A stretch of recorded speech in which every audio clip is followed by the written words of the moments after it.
কি দাও? মূলাটা দেই। খবরদার, মূলা কি লিখে দাও? আমাকে এলাকায় আমাকে পাশের বাড়ি এই মূলা খাওয়ালে তালাক হয়ে গেছে। হ্যাঁ, মূলা এটা কোনো খাওয়া নিল মানুষে খায়?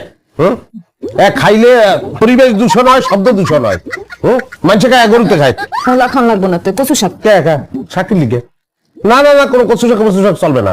কচু শাক খামো কি লিখে? আমার কি সমস্যা কি? আচ্ছা কচু শাকও খান লাগবো না, যে পালং শাক কেমন?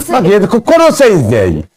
কি কবিরাজ বাড়ি এটা বুঝলাম না। হ্যাঁ, সব শাক সবজি, কোনো আমিষের ব্যবস্থা নাই। হ্যাঁ, মাছ টাছ কোনো কিছু ব্যবস্থা করে না, খালি কইতেছে এটা খাও ওটা খাও এটা খাও। হ্যাঁ, এই দিলে এই সমস্ত জিনিসপত্র খাইলে এটা কি আমার শরীরে বল হইবে? জামাই বাবাজি আজকের মতো খাও। আমি তো ভাবছি যে এইসব খাইলে তোমার শক্তি হইব, এই লাগা এই আয়োজন গুলো আমি করছি।